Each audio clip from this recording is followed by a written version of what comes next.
just want to test. Yeah, great. Okay. So good morning, everyone. Thank you for being with us. My name is Mark Duffy. I'm the Communications Director for the American Kitchen Cabinet Alliance. And thank you so much all for coming out this morning. It's a great honor to be joined by our distinguished panelists, U.S. Senator from South Dakota, Mike Rounds, CEO and President of Master Woodcraft Cabinetry, Mark Trexler, Stephen Wellborn, Director of Product and Research at Wellborn Cabinet Inc., and Tim Breitbold, the Counsel for AKCA and Partner at Wiley Ryan. Quite frankly, you can't find a more quintessential American industry than the American kitchen cabinet industry, which employs more than 250,000 Americans. And now, just before we jump into remarks, I'd like to kick things off by unveiling a short video that lays out what's happening in the industry right now as a result of China not playing by the rules. So I'd ask everyone to turn their attention to the screen, and we'll have a quick intro video, and then we'll kick off the discussion.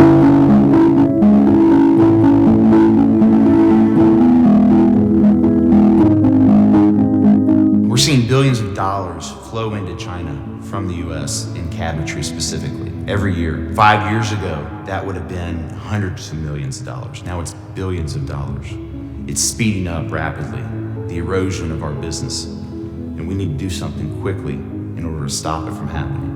China in the last few years are beginning to dominate the cabinet market the same as they done to the furniture business back in the 1980s. 41 years ago, if you'd have told me that furniture would actually go away in the United States, I would have said you guys are crazy. When China decides they want an industry in the United States, they don't play fair. What is happening? How is China making product so cheap? They're getting subsidized from the Chinese government. The Chinese government is providing raw material to the Chinese manufacturer. They're dumping all this product into the U.S. market. So our dealers are now buying from China, which is a lot cheaper product and still compatible to our quality, and now we don't have the business anymore. The problem when China comes in and sets its sights on the market, they undersell the price so low that it's so hard for the domestic industry to compete. And our industry is being attacked by China right now, and the threat is extremely real. And all we're asking is the commerce to look at it and give us a fair shake and level the playing field so our employees can have an opportunity to compete in this market. If something's not done shortly, this industry will go away just as other industries have in America. If you look, there have been many cabinet companies closed over the past few years. Second shifts have been eliminated, the workforces have been reduced. Here at Master Woodcraft, our business from 2018 to 19 is down over 7%. My employees have experienced 32-hour work weeks, 36-hour work weeks. We had 2,200 employees working for us. Today we only have 1,300. I've seen a major decline in business. The one thing that concerns me is our dealers are, all of a sudden they stop ordering. We're asking them why, and what they're telling me is they can buy stuff a whole lot cheaper from China. We went from 2,200 employees down to 1,300 employees.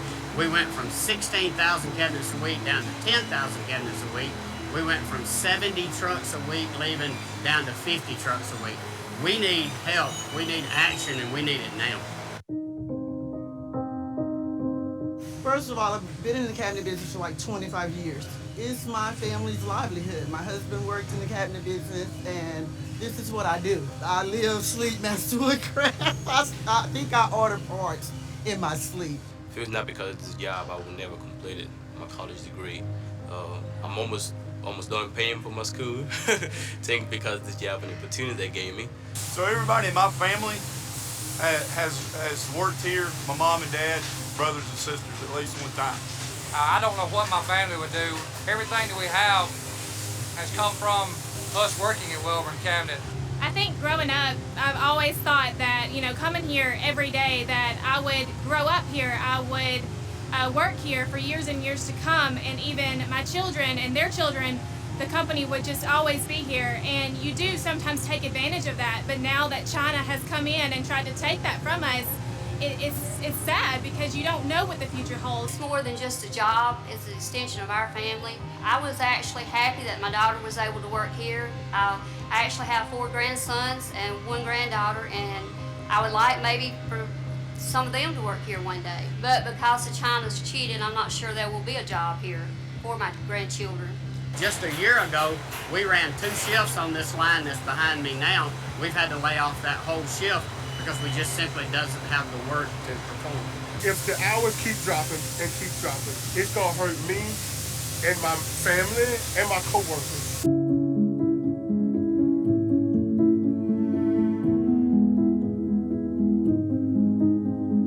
I can say that our cabinet industry is the backbone of our community. It's our strength, and it provides a lot of things outward. And if you think about the backbone, it holds you upright. Any reduction of manufacturing in our community would have a devastating effect upon our local area because they employ local people. Over 900 jobs are represented, over $190 million in sales in our local economy, 51 million in earnings, and as you can see, in a rural area, that would have a devastating effect on our economy. If Ashland lost the kitchen cabinet industry, we would have to cut government services. It would just be awful here. We don't want that. We want them to continue to flourish. They do a great job. Homegrown companies, people that started here, grew up here, love the community, give back to the community. We want them to continue to be able to survive. So it's not just something that happens here at Wellborn, it's industry-wide. You know, we've got to combat it all the way through the marketplace. You know, it affects every manufacturer around. I mean, there's over 250,000 people who are employed in the cabinet industry just from cabinet manufacturers.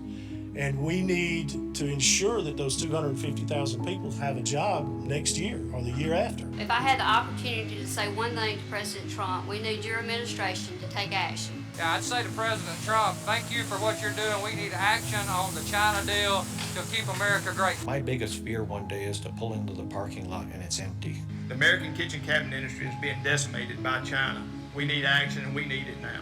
Give us a level playing field, and we will do the best to create many more jobs and continue growing like this company has grown before. Because these people in this company, they're responsible for making this company what it is today, and I thank God for them.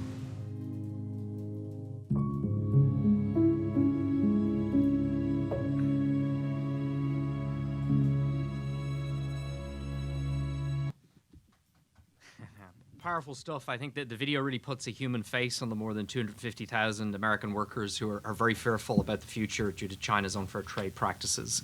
While our first speaker is well known to us all, I'd like to take a moment to introduce U.S. Senator Mike Rounds. Senator Rounds was sworn into the United States Senate in 2015. The senator serves on 4 committees. He serves on Senate Armed Services, Banking, Housing and Urban Affairs, Veterans Affairs, and Environment and Public Works. The senator previously served as the 31st governor of South Dakota from 2001 to 2011, and from 91 to 2000 he was elected 5 times to the South Dakota Senate. In 95, his colleagues actually elected him to be Senate Majority Leader in South Dakota. Senator Rounds is a great friend of Showplace Cabinetry in South Dakota and the American kitchen cabinet industry. And Senator Rounds actually mentioned to me that when he was governor, he installed I think it was the Showplace Cabinetry in the governor's residence. So he's a very true friend of the industry and of South Dakota workers. So, Senator, it's a great honor to invite you to deliver your remarks here today. Thank you. I appreciate the opportunity to share my thoughts with you. Let me just suggest this. It's unfortunate that we have to have a news conference and a discussion about something that should be common sense in nature. Trade negotiations with China continue to be at the top of people's minds, especially in places like South Dakota. That may surprise folks on the coast, but South Dakota has a real impact because of what happens in China and our trade negotiations with China. Whether you're talking about the ongoing trade negotiations or ongoing unfair trade practices, or in some cases, straight out theft. South Dakota's manufacturers and agricultural producers are at the tip of a spear when it comes to trade with China. Not only do you have 250,000 South Dakota or U.S. workers that are impacted by these negotiations, specifically with regard to this particular industry, but in a place like South Dakota where we have 830,000 individuals living, citizens, we've got hundreds of jobs that are directly reliant on this particular industry. So it's not just a matter of being on the coasts or in the big states. Small states are impacted by this as well. For the past 2 years, President Trump has brought to the attention of the American public the unfair trade practices that have been occurring with regard to China. China is a major player throughout the world in trade activities. In many cases, they have had advantages that have been built in, and even with those built-in advantages, examples are our tariffs on Chinese goods coming in average about 4%, and yet over the years they've averaged about a 10% tariff on our products going into China. But that hasn't been enough to satisfy them. In many cases, they have flaunted international law, and they have taken the approach that not only do they want those advantages, but they have treated their trading partners with disdain and with disrespect. Best example is the way that they treat intellectual property. International law clearly recognizes the ability of organizations and individuals to own intellectual property. But that has not been part of the Chinese culture. And because of that, they have told us on multiple occasions that they simply have had a difficult time in getting their businesses to respect that. And they want more time. We think they've had enough. They steal our intellectual property. And in doing so, they take an unfair advantage. But it's not just that. They also make unfair trade practices a regular practice when it comes to specific industries. These particular folks that are up here with us want to share with the rest of the country that when it comes to kitchen cabinetry, we have a very good business practice in the United States, a competitive practice with lots of different small organizations that want to not only create new ideas, but to be able to compete. But when the Chinese government subsidizes unfairly their businesses to compete elsewhere and then dumps those products in other countries, the idea is pretty clear. What they really want to do is to run our businesses out of business. They want to control the market. That's not a fair trade practice, and it cannot be tolerated. President Trump has made it very clear that his administration is not going to allow it and that they want fair trade practices to be the hallmark of this administration. It's not going to be easy to get done. China has, over literally decades, continued this practice, and it's going to take time, but it has to be stopped. We want them to trade. We want them to trade fairly. We want them to become good members of the international community, but we cannot tolerate these unfair trade practices any longer. This particular industry, the kitchen cabinets industry within the United States, is at risk, just like others are, and we feel it. And it's not just in the big states, it's in the little states as well. That's the reason why we're here today, is to draw attention to it. And we believe that not only do we have to follow the legal recourses, but we have to draw public attention to the fact that it's not just certain areas of industry, and this is an ongoing process which has been going on for years, and this administration has done a very good job of drawing attention to it, and we want to continue that attention. We want to resolve it, and we want to have fair trade where our producers have a fair fight when it comes to competition throughout the world. With that, I thank you for bringing it to the attention of the American public, and hopefully this is a next positive step in resolving the issue, and we can have good trade practices with all other countries, including China, in the future. Thank you, Senator Rounds. Really appreciate your informative and thought-provoking remarks, and really appreciate your leadership on this issue for thousands of South Dakota families. Next, we have Mark Trexler, who's the President and CEO of Master Woodcraft Cabinetry. Previously, Mark served as President and COO at Master Woodcraft since February 2012. Master Woodcraft has plants in Marshall, Texas and Jefferson, Texas, where they employ over 500 great American workers. And AC Products, ACPI, they acquired Master Woodcraft in June of 2018, and they have over 5,000 employees. And Mark is also the Executive Vice President and COO of ACPI. So, Mark, I invite you to introduce yourself. All right, good morning. Thank you for the kind introduction. My name is Mark Trexler, and I am the President and CEO of Master Woodcraft Cabinetry.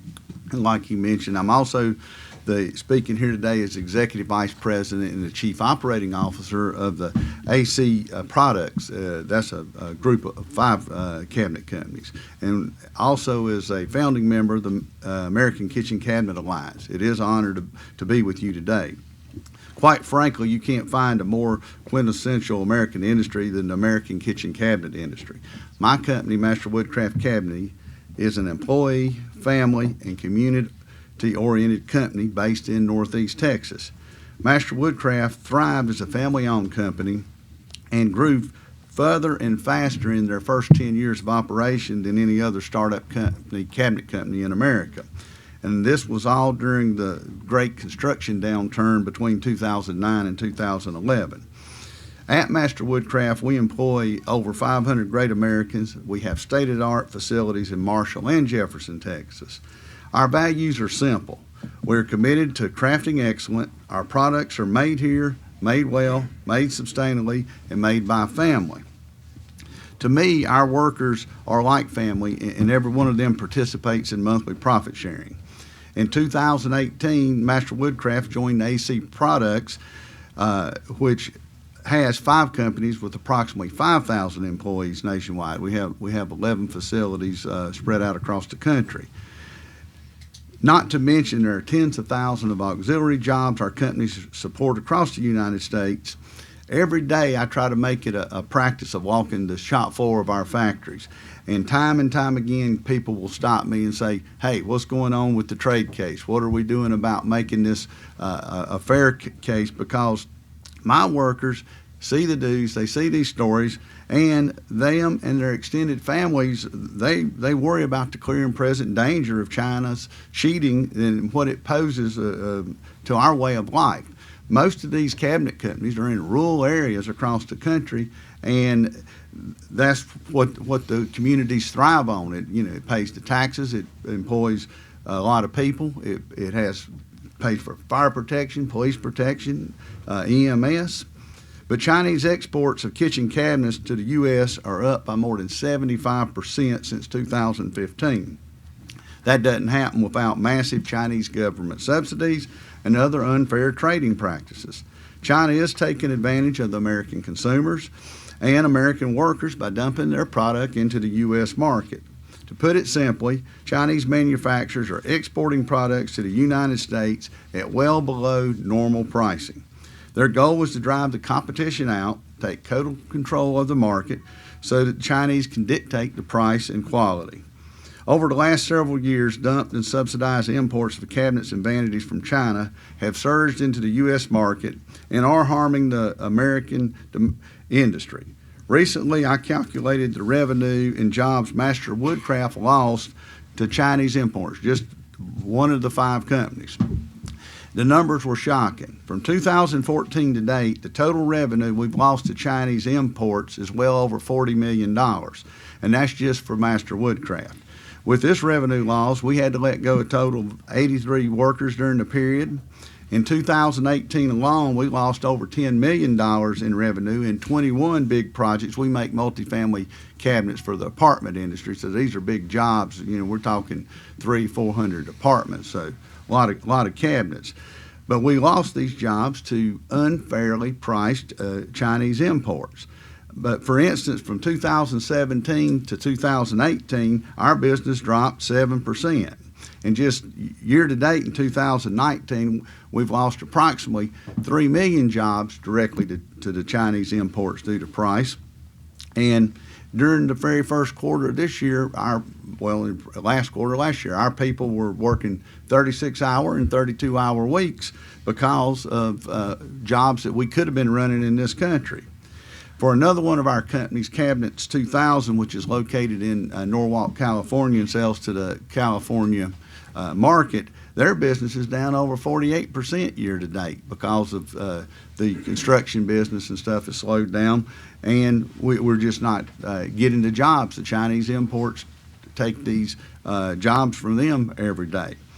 And I'm even aware of a few U.S. manufacturers that have been driven out of business completely, such as Wood Pro Cabinetry in Missouri, Custom Wood Products, Roanoke, Virginia. We had,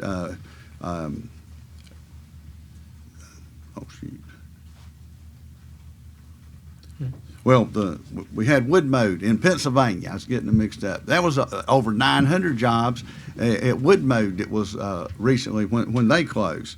So, you know, all of these producers, some of them have shuttered facilities, some of them have gotten rid of second shifts, but despite a strong market, factories are not growing and business is not booming as a result of China not playing by the rules. I worked in the furniture industry the first 22 years of my career, and where I've been in the cabinet industry the last 18 years. The reason I'm in the cabinet industry is the furniture industry disappeared due to what happened with China taking off the furniture business.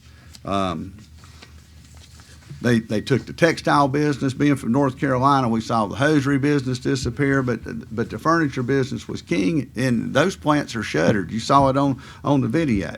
So I'm here today because I don't want to see China destroy the cabinet industry like where I previously worked and destroy another 250,000 American jobs, because we're here for these American workers. That is what we're trying to protect. My workers, they're the best, and we can compete with anyone as long as the playing field is level. We're just simply asking for a level playing field, and if given the opportunity, U.S. producers of cabinets and vanities can absolutely compete in a fair market. However, we simply cannot compete with the Chinese imports that are surging into the U.S. market at dumped and subsidized pricing. So unless we can do something about the continued surge of the unfairly priced Chinese imports, I'm certain the U.S. cabinet industry and the vanities will follow just like it happened with furniture and textile industries, and they'll disappear.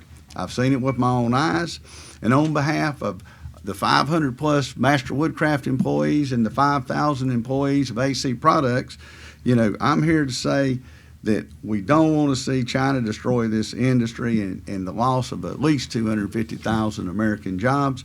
And the way I look at it, there's basically 4 people in a family. So you're talking million people that get affected. So we need to do what it takes to protect this industry. Thank you.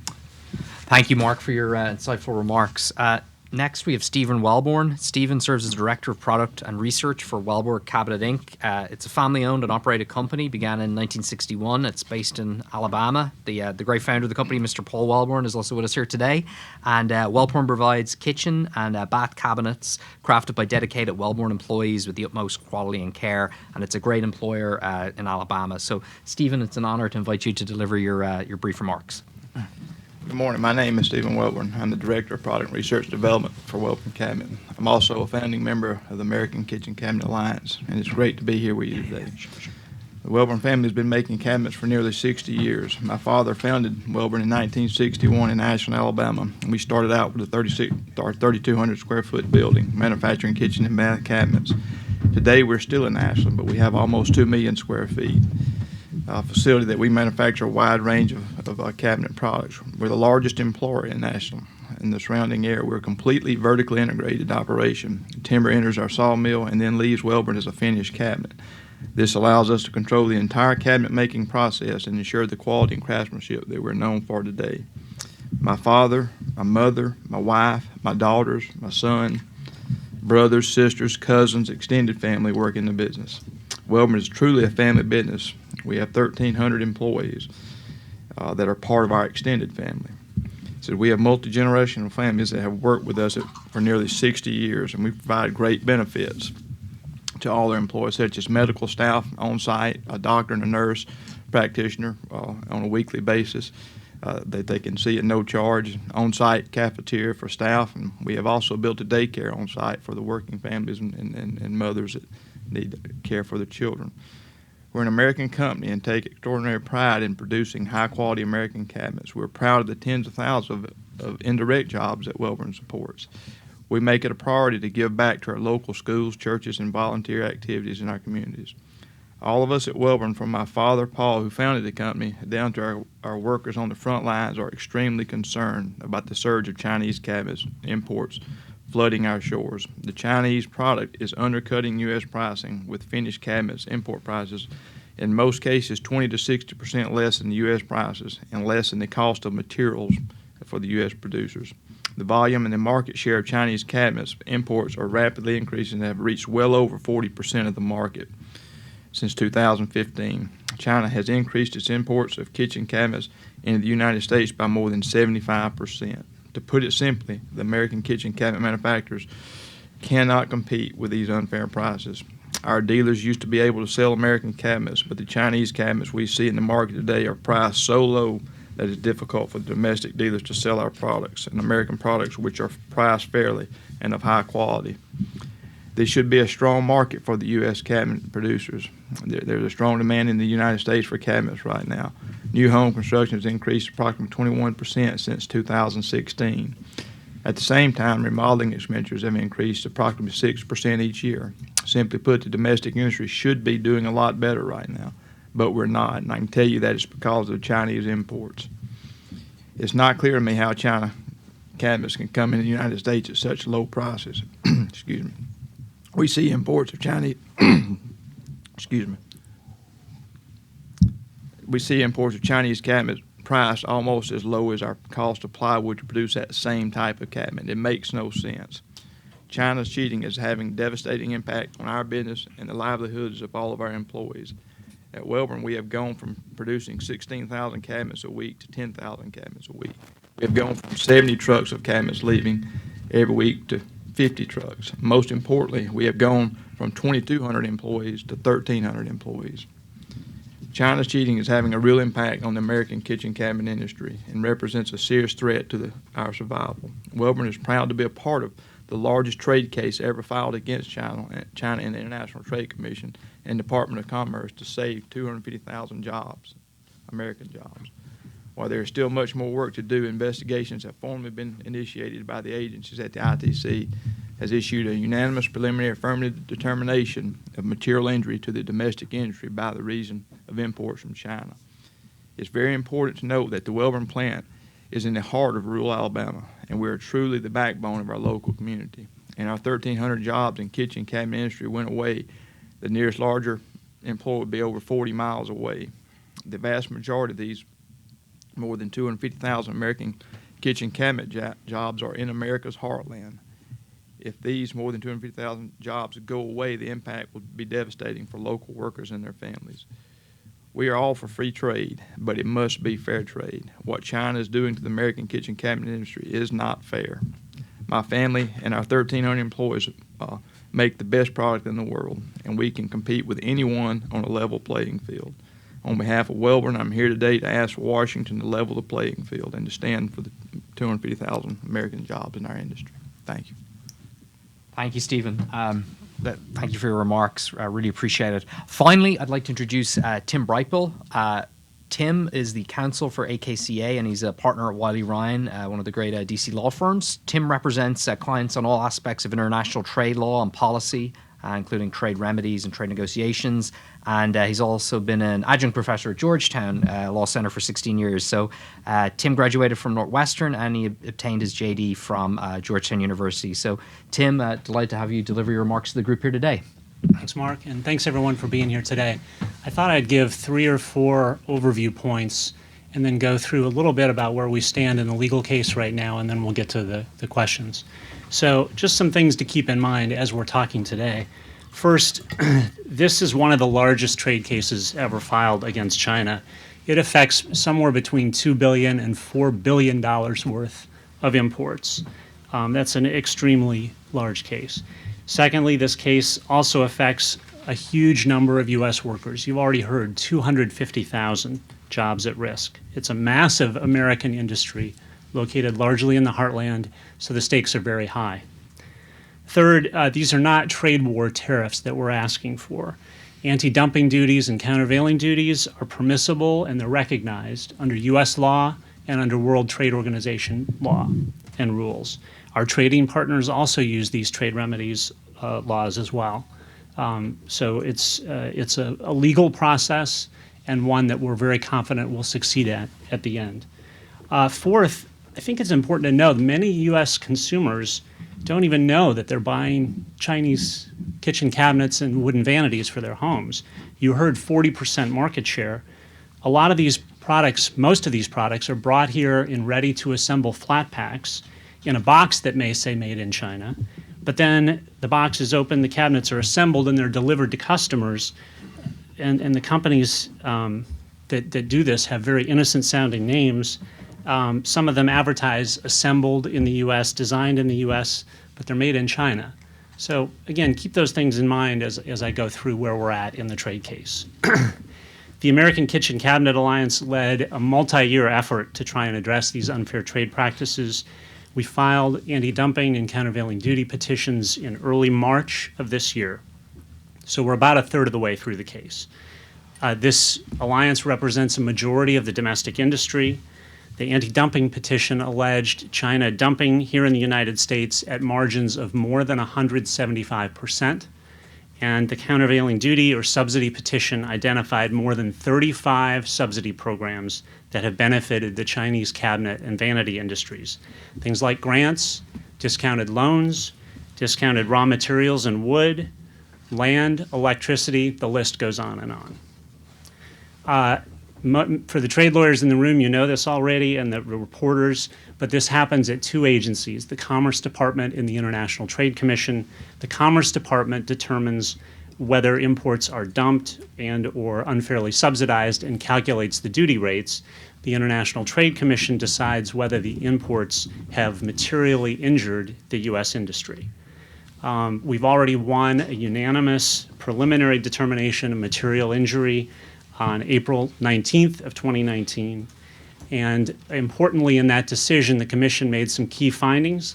They found a single like product that covers not just kitchen cabinets, but all wooden cabinets and vanities. So it's not based on rooms in the house, it's any wooden cabinet and vanity.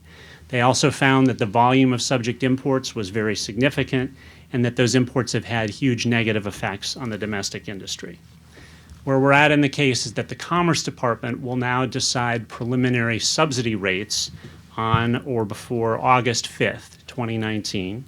They will then make preliminary anti-dumping determinations, which are expected in early October 2019.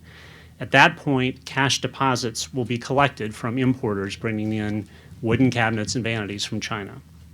And then there will be final anti-dumping and countervailing determinations from Commerce expected very early next year, 2020. Just a couple of the key facts, some have already been mentioned by Mark and by Stephen. The Chinese imports have increased by 75% since 2015. That is a huge surge of imports, and they've taken market share. So in a market that is growing, these companies should be thriving. They should be doing very well. Instead, they're losing market share, and they're losing it directly to these dumped and subsidized Chinese imports. The Commission has found that Chinese imports compete head-to-head with these domestic products in substantially all of the U.S. market, and they consistently, we also believe they consistently undersell the domestic product as well. Again, if you look at the import levels, the official import statistics, they show for cabinets and vanities an estimated value of more than $4 billion in Chinese imports in 2018. And the Chinese imports took more than 7 percentage points of market share from the U.S. market by quantity and about 5 points by value. So for China to already have 40% of the market and growing is a demonstration of the injury that's occurring here. The domestic industry's financial performance has suffered. Demand is up nearly 15%. But despite the strong demand, it's the dumped and subsidized imports that are taking the market. And as a result, the performance of these companies and some of the other ones here today has suffered. Capacity utilization is down. Operating and net profits are down. U.S. producers have closed facilities. They've lost employees. Some have gone bankrupt. And this harm has intensified in the last year and a half. And this is with a good economy, so imagine what would happen if there should be a downturn of some sort. So I think I'll stop there. Happy to answer some other questions as we get farther in about where the case stands and what's coming next. Thank you. Thank you, Tim. Yeah, so I think we'll just take a couple of minutes for Q&A with the group here, and then we'll open it up to audience questions. So firstly, I think for Mark Trexler, Mark, you mentioned that Cabinets 2000, the division of ACPI, your business is down by over 48%. I mean, that is devastating for any company, business down by 48%. What other trends have you seen for Master Woodcraft or ACPI in the first quarter in terms of the impact China's having? Yeah, we continue to lose jobs, whether it's Master Woodcraft and it's the multifamily apartment grade cabinet or cabinets we make at LK or AC products that are single family. And, you know, some of it is hard to trace, like we lose a lot to the dealers and you don't know you actually lost it because you're not able to track the sale. But I can tell you at Master Woodcraft, I've kept up with every job we've lost since about 2012. And since we bid everything, we know what our price is, and then we know who we lose it to. And when we're losing these jobs, they're not by just a small amount. I mean, I'll give you a quick example. Let's say I had this job in I think it was Jacksonville or Orlando, Florida, a couple of years ago, and 300 apartments. We bid $500,000 to supply the cabinets. Well, the Chinese came in, and they were well below $400,000. Now, some people say, oh, well, China has cheaper labor. Well, my labor is a little over 10% of the cabinet. So let's take the $50,000 off the $500. We're at $450. They're buying the same lumber and logs that U.S. companies do. They ship it to China. They make these cabinets, and they're able to ship it back 40 or 50% below my cost. And if I had robots building it with none, they're still killing us. So we see that over all the areas. Southern California, you know, it's been a port of entry. It's been a big area for the RTAs, and you know, experiencing what happened in High Point, North Carolina. And when this started in this industry, I have said, hey, you know, the guys that run the cabinet industry have got to stand up for the American worker. The guys that run the furniture industry waited way too long to do it, and now those jobs are gone. And it's very evident. So, you know, we want to protect our jobs. Absolutely. And for Stephen, I know really a point that struck me, you mentioned that, you know, you're down now, you used to produce 16,000 cabinets a week, you're back to 10. You had 70 trucks leaving every week, you're down to 50, and, you know, 2,200 employees, and you're down to 1,300. So China is obviously having a devastating impact on your business. Can you speak to that and your employees' concerns about the future? Thanks, Mark. You know, back to the video you've seen, some of those are our employees. When we ask, because our employees are very concerned about this, they're aware of what's going on. We ask a few people who would want to be involved. We filled a room up with people who were willing to speak on that video. I mean, that's how concerned they are about this. They've seen devastation from the Chinese imports, and we've explained, we've been open to them.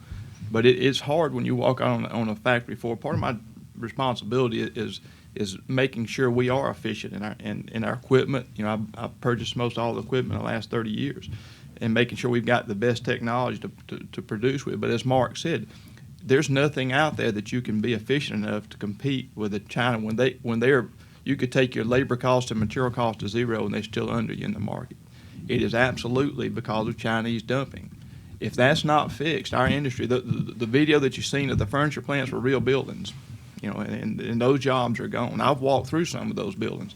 Some of the worst things you can do is go through a manufacturing plant that used to be a thriving, hustling, bustling, full of jobs, families, local communities, and it's shuttered. We don't want to see that happen. We're here on behalf of our employees, but also on behalf of, and there's other cabinet manufacturers in the room, and that's who we're standing up for. We were quite frankly tired of it. So, thank you, Stephen. Tim, could you just give us a greater sense maybe about the injury? You've mentioned some of the impact it has, but what are the next steps in the process with the Department of Commerce and ITC? Sure. Well, on the injury front, again, the legal test is you have to show that the dumped and subsidized Chinese imports are at least a cause of material injury to the domestic industry. They don't have to be the only cause, but they have to be a cause of injury. Where the injury has taken all kinds of forms. You saw them in the video. You've heard them from Mark and Stephen. You can talk to the other companies that are here today. But Woodmode, with 900 jobs lost, has filed for trade adjustment assistance. You only receive trade adjustment assistance if the jobs are lost due to imports. There are other leading U.S. companies that have put their cabinet divisions up for sale. It's another sign of injury. Many other companies that would be well known to everyone in this room that are suffering shifts reduced, workers laid off, and financial harm, variety of all sorts of harm. So the next steps, again, we're less than a month away from the first duties coming into place. That's the subsidy duties, preliminary duties only. That's the first point where cash deposits will be collected on goods coming in that amount. And then we'll have anti-dumping duties in early October, and then in the fourth quarter of this year is when the final phase injury investigation will really begin at the International Trade Commission, with questionnaires going out to the various companies, including foreign producers, including purchasers. And we're really looking forward to making our case there and demonstrating the harm that has happened to this industry. Absolutely. I know, Stephen, suppose what would your message be to Senator Rounds and our congressional leaders? You know, what would you like to see from Washington? What type of action would you like to see? You know, like I said, the American manufacturers are some of the most efficient manufacturers in the world, and we can compete. Just the domestic industry in and of itself is an extremely competitive market. I mean, we compete with each other on a daily basis, and it's very challenging. But when a country is allowed to come in and undersell an industry, they've got one single goal in mind, and that is to destroy this industry until it is gone, and then prices will go up. I would ask Senator Rounds in Washington to stop that from happening. Protect the American worker. That's what this is about here. Jobs will go away if something is not done. There's influences that they can do. The ITC, the commerce, we know that's where this is all at now. And I think when the truths are looked at in the data seen, this case will prevail. But this it's a huge deal when you see the people on that video are real. I mean they're concerned just like we're concerned. Absolutely. And I know, Mark, you have kind of unique experience having spent a lot of time in the furniture industry. I suppose, are you concerned about the future? And if nothing changes, where do you see the kitchen cabinet industry in 5 years? Well, I mean, if nothing changes in 5 years, this 40% of the cabinets that they have market, they won't stop. They'll get up to 100%. I mean, it's just a matter of time. Once the snowball starts going, they continue to pick up market share, and then the companies that are healthy become weak, and then as they become weaker, they couldn't even fight this case. So, in 5 years, the battle's over. And then, Tim, I suppose, how is this case similar to the other types of Chinese trade cases you've worked on, which is solar and steel? What type of trends do you see, and what type of remedies then obviously might be the best fit? Well, there are some similarities. I think what we see time and again from China is government intervention, where there are subsidies and other forms of distortive practices. That leads to overcapacity in China. One of the things that the Commission has found already is that there's massive available capacity to supply even more than what they've already supplied. And there are also huge inventories here in the United States just sitting and ready to take away U.S. sales. So you see that sort of movement time and again from Chinese industries. The subsidies lead to overcapacity, lead to dumping, and then lead to injury to the U.S. industry. I also think this is a good example of China moving up the value chain. So, 10 years ago, China was dumping steel. Now they're dumping steel-containing products, wind towers, fabricated bridges, and things like that. Same thing. China started off by dumping the wood, hardwood plywood, a case I worked on recently. Now they've moved up the value chain to the kitchen cabinets. So it's a pattern that unfortunately we've seen time and time again over the years.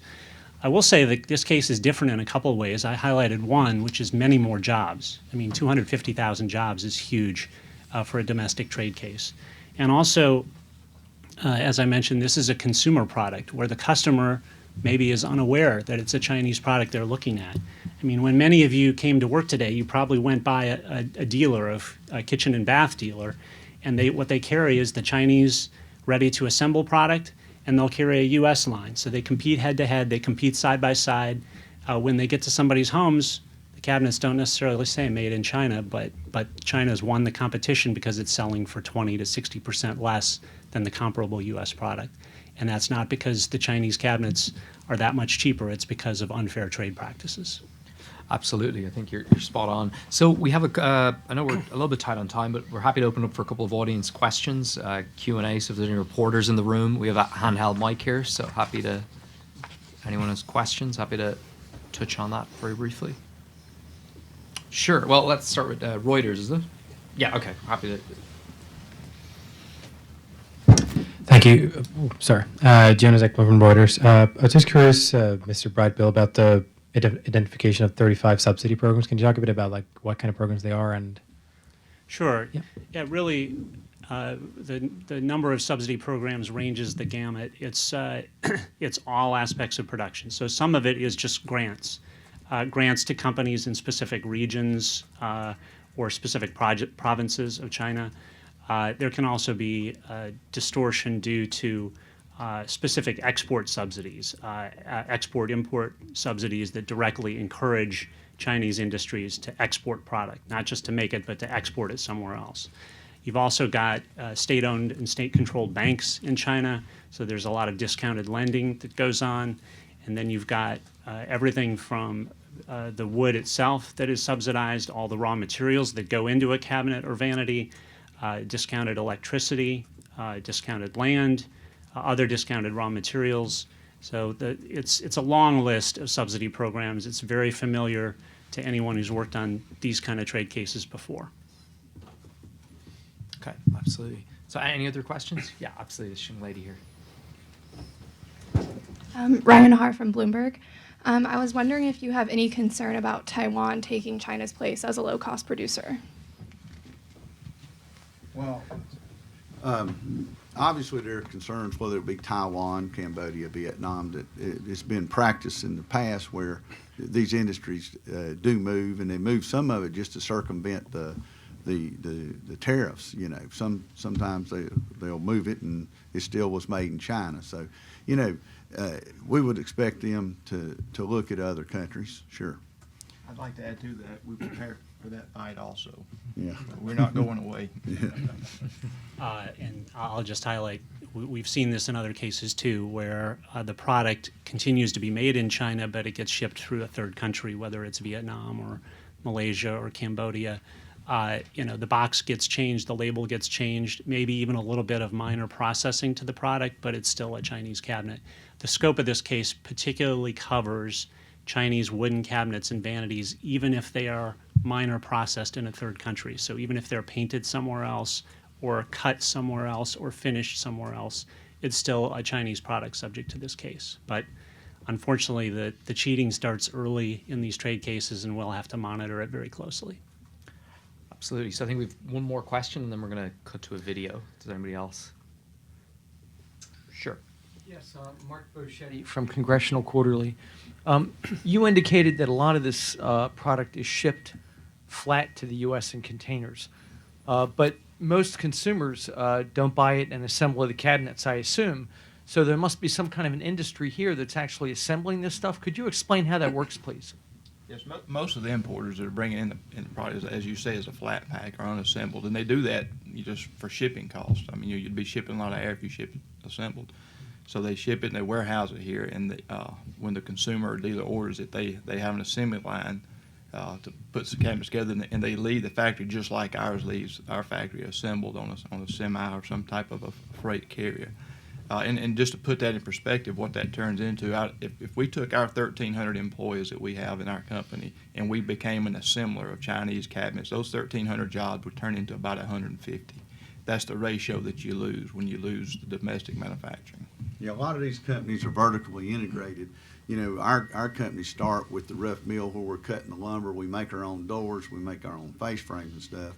And the amount of labor it takes to assemble them is 1 or 2% of the cost of the cabinet max. So, you know, the flat pack is just a transportation mode, how to get the stuff here. The assembly part is very insignificant part of the process. Obviously, we're buying all the raw materials here, and we're having the labor here, and none of that takes place in this country when you assemble it. You just have some people putting them together. And the key point is that it's still head-to-head competition, even though the Chinese product comes in this unassembled form. You know, a dealer offers the Chinese price and the U.S. price, and those are both for assembled when they show up to the customer's home. So unfortunately, there's companies here in the U.S. whose business model is built on assembling Chinese cabinets. The question is, does America want to be a manufacturer of cabinets and vanities, or do we want to assemble Chinese products? I think the answer is very clear. Yeah, absolutely. Well, thank you all. I think if one thing that has come across here in today's remarks is that the American kitchen cabinet industry is most definitely the backbone of many of these communities across America's heartland. And I think it's imperative that the ITC and Commerce really stand up for American workers. And I think, as Stephen mentioned, China now controls more than 40% of the market. And if something doesn't change real fast, the industry is probably soon going to cease to exist. So I think American kitchen cabinet workers need some action from Washington, and they really need it now. So to close, I'd like to show a very short video narrated by a great American patriot and great friend of ours, Governor Mike Huckabee, which kind of gives a quick overview of what's going on and the next steps forward.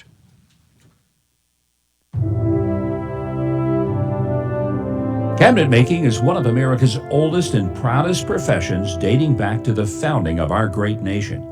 Manufacturing is the backbone of communities across our country. The American kitchen cabinet industry has supported generations of American families with good, honest paying work. Every day, proud American men and women rise with the sun and head to cabinet making facilities across America's heartland, producing quality cabinetry used by millions of families every day. But now, thanks to Chinese cheating, China has been able to capture an unfair portion of the market, with over 250,000 American jobs hanging in the balance. Without bold and decisive action by our leaders in Washington, this iconic American industry will slowly die. Tell Washington to stand up for American jobs, to stand up for the American kitchen cabinet industry. For more information, visit kitchencabinetfairtrade.com. Again, thank you all for coming. Our speakers and our CEOs will be available for some media questions at the end, and we appreciate you coming out this morning, and thank you, everybody.